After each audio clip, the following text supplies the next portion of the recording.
Hello, welcome to the Warframe Collective. Today, I want to take a moment to react to Warframe 99. Now, the genius of Warframe 99 is that there is actually a Warframe 99 segment in Warframe itself. It's a story mission that directly correlates to Warframe 99. I don't want to spoil the mission for you, but if you've made it far enough in the game, surely you have played it.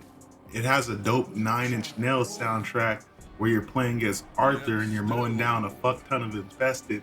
It's really fun and it's really cool, and I highly recommend it. Now, when you first boot up the trailer, the camera pans to Arthur as he's sitting down watching the tube and listening to some music. This is actually where you get your first official introduction of Arthur, as the trailer will tell you this is Arthur Nightingale, role, squad leader, batch Excalibur.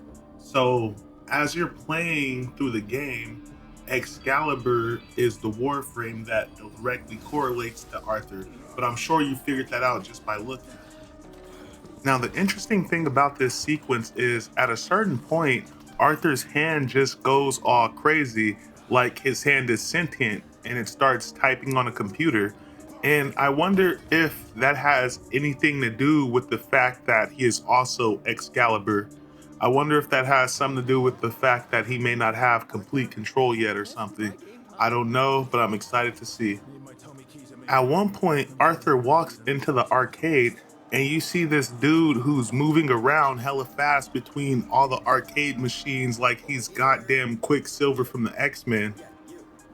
I quickly figured out though, that is because this guy is Amir Beckman, role, technician, batch, Volt. So when you're playing as this gentleman, you'll be able to switch between Amir and Volt. Now, as Arthur continues to make his way through the facility, he eventually comes to this girl that seems to be sitting on the table stacking up cards. Now, I'm probably going to butcher this girl's name, but I believe it's pronounced Aoi Morohoshi.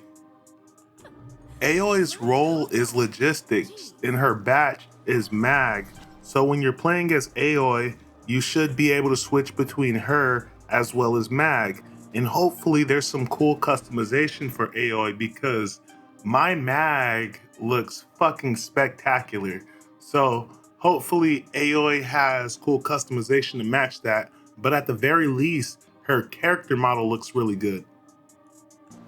Arthur then makes his way over to the shooting range as he is looking for his keys, and it is at this point you are introduced to Quincy Isaacs, role, marksman, batch, Cyto 9. So as you're playing as Quincy, you'll be able to switch between him and Cyto 9. And let me just say, Quincy's character model looks fucking sick. And don't get me wrong, most of the female character models look really good, but as far as the boys go, I think Quincy looks fucking fire because his shit almost looks the most natural. Anyway, the female tending to Eleanor is Letitia Garcia, role, medic, batch, Trinity. So as you're playing as Letitia, you'll be able to switch between her and Trinity. And honestly, when I first heard Letitia speak, I wanted her so bad to have a Russian accent. I don't know why. Something about her just looks distinctly Russian to me. Maybe it's the hairstyle. I don't know. But I don't know what I was expecting considering the fact that her last name is Garcia. I wanted her so bad to be Russian. But either way, the voice actor does a spectacular job. Arthur then makes his way over to the living quarters to retrieve his keys from a girl that's lying on the couch, and this girl is apparently Eleanor Nightingale, role, Psyops, batch, Nyx. So as you're playing as Eleanor, you'll be able to switch between her and Nyx. And once again, I hope there's some dope-ass customization for Eleanor because my Nyx is spectacular. She is another one of those Warframes where I invested a lot into her cosmetics. She's right there next to Saren, but not nearly as much as Saren, because I've definitely spent well over 1K platinum simply on cosmetics for Saren, but that's another story for another time. Anyway, so apparently DE also managed to squeeze in a romance system. So that's a thing. I guess it's kind of weird, but I wouldn't mind romancing Aoi as Eleanor. Anyway, so as Arthur finally gets his keys and he's about to leave, all these guys hop up and jump in Justice League formation and they're just like, hold on, bro. You're not about to go without any Bobo. I mean, any backup. So at this point, Arthur's just like, all right, fine. You're on support. You're on marksman. You watch my front. You watch my back. You watch my side. And you watch my ass cheeks. And they all move out.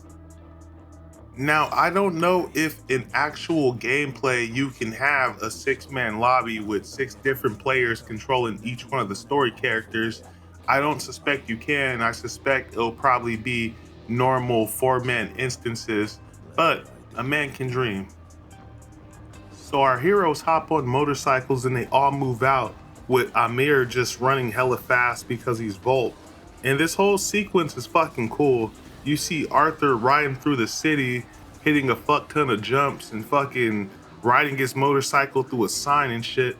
This whole sequence was really cool, but the city is so narrow that it makes me wonder if the whole sequence is all on rails for the simple fact that where are you gonna go, you know?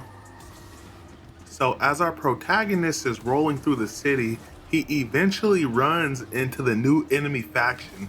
And I forgot what exactly these motherfuckers are called, but they're like a toxic base enemy faction group of elites. So I like their design and they look really cool.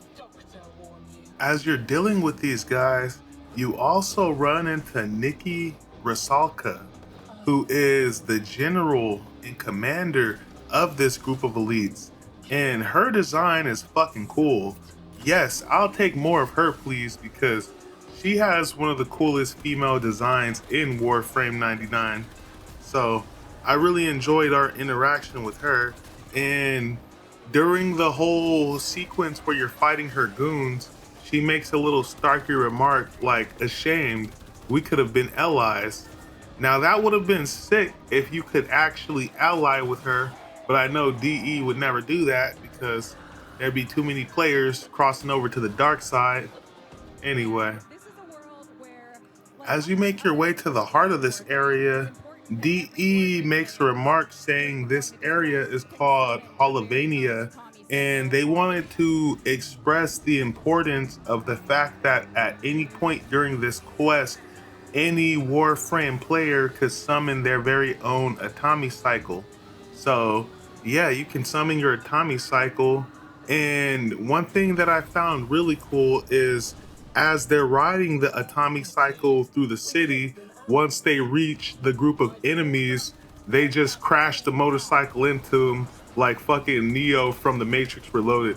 It was fucking cool. I liked it. So at one point, as Arthur's engaged in a shootout with this group of goons, he eventually comes to an elite, and as he prepares to take on the elite, Cyto 9 just one-shots the dude from out of sight. And I thought that was really cool. This guy got some tactical support without even having to really do anything.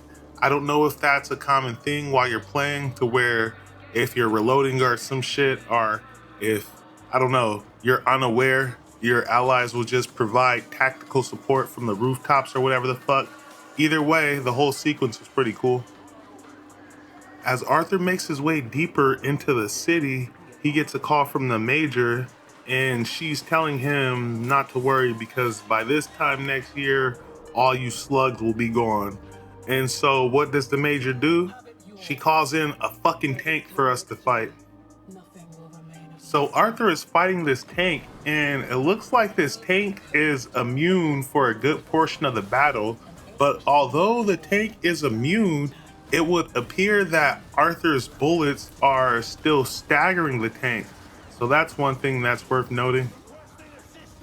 Considering this is a toxic base enemy faction, The tank seems to be spewing poison all over the map, so I'm sure that's going to be a pain in the ass to deal with.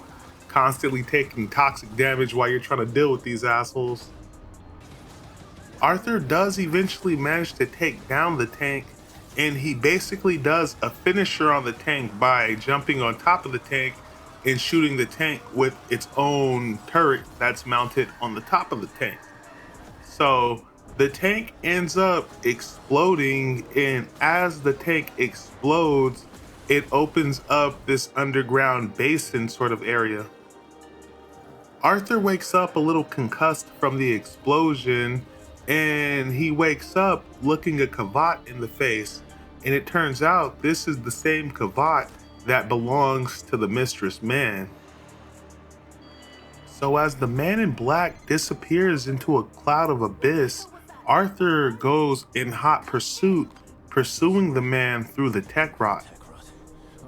As Arthur is making his way through the tech rot, you can see the whole environment is infested out, and there's also these little infested and explosive units that's going to be jumping on you.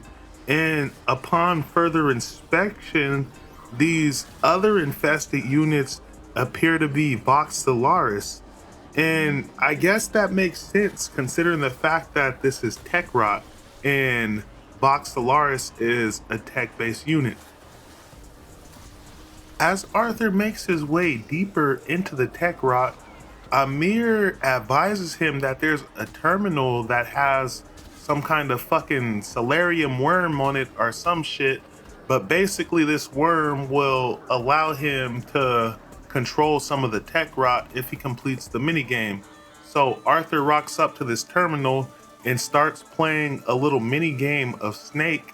Unfortunately, he doesn't beat the mini game, so he ends up getting swarmed by all kinds of infested.